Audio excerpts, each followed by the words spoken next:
Very good morning.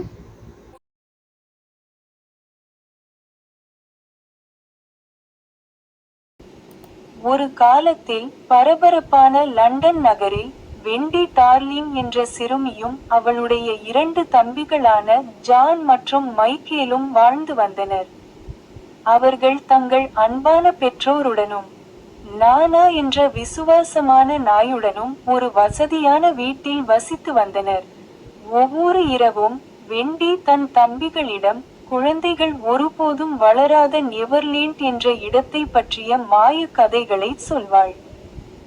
ஒரு நாள் இரவு குழந்தைகள் உறங்கத் தொடங்கியபோது பீட்டர் பான் என்ற சிறுவனும் அவனுடைய குட்டி தேவதை தோழியான டிங்கர் பெல்லும் அவர்களின் படுக்கையறைக்குள் பறந்து வந்தனர்.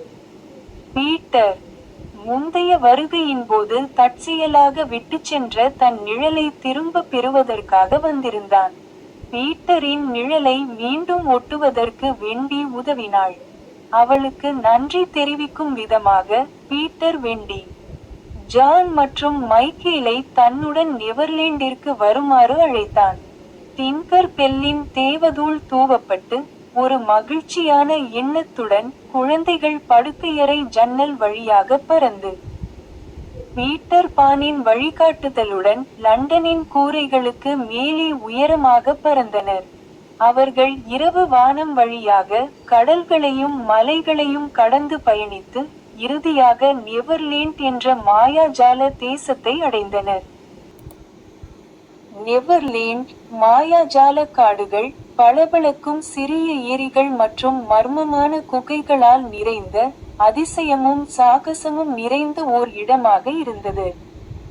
அந்த குழந்தைகள் பீட்டரை போலவே வளராத, தொலைந்து போன சிறுவர்களை சந்தித்தனர். அவர்கள் கடற்கன்னிகள், தேவதைகள் மற்றும் கடற்கொள்ளையர்களையும் சந்தித்தனர். அவர்களிலேயே மிகவும் பயங்கரமான கடற்கொள்ளையன் கேப்டன் ஹூக் ஆவான். பீட்டர் பானுடன் நடந்த ஒரு போரில் தன் கையை இழந்ததால் அவன் மீது அவனுக்கு ஒரு வன்மம் இருந்தது.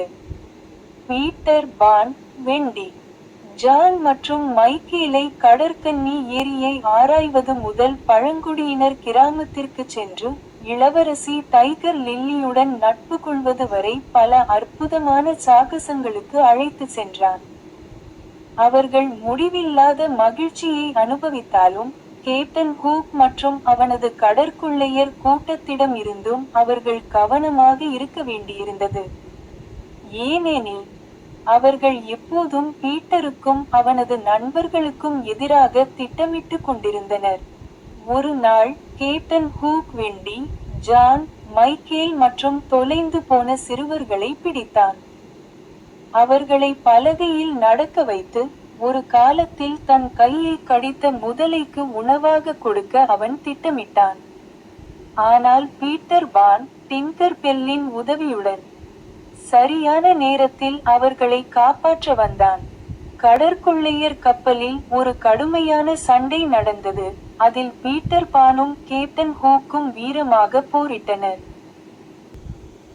ஒரு புத்திசாலித்தனமான நகர்வால் பீட்டர் பான் கேப்டன் ஹூக்கை கப்பலுக்கு வெளியே விழச் செய்தான். அங்கே கடிகாரம் உள் ஓடும் முதலை அவனுக்காக ஆவலுடன் காத்திருந்தது. கேப்டன் ஹூக் பயந்து நீந்திச் சென்றார். தோற்கடிக்கப்பட்டு பயந்து போன கடற்கொள்ளையர்கள் கப்பலை விட்டு ஓடிவிட்டனர். கடற்கொள்ளையர்கள் சென்றதும் பீட்டர் பானும் குழந்தைகளும் கப்பலின் கட்டுப்பாட்டை எடுத்துக்கொண்டனர்.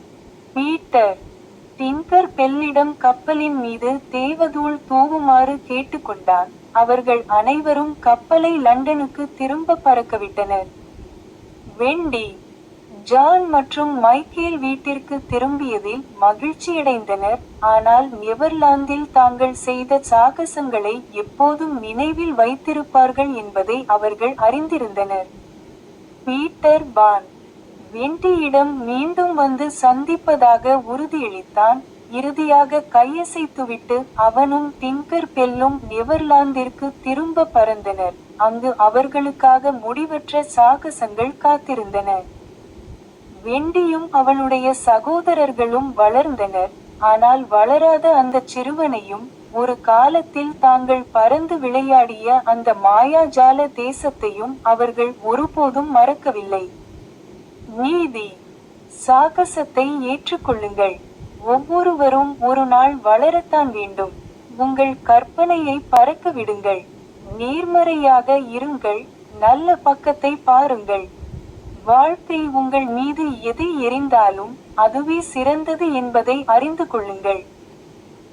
Thank you and bye. Like, share and subscribe for more videos.